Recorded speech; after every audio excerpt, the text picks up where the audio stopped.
Според народно предание, което се разказва в Петричко и Рупите, баба Ванга притежавала старо огледало, което не показвало лицето, а съдбата. Легендата гласи, че огледалото било намерено след силна буря и не отразявало образа на човека, а картини от неговото бъдеще. Само Ванга можела да го използва безопасно. Ако друг човек погледнал в него без нейното позволение, виждал най-големия си страх или миг от собствената си смърт.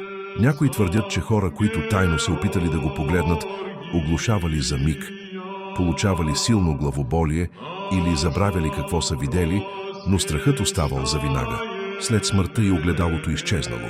Според едни е било скрито, според други унищожено, защото силата му била твърде опасна.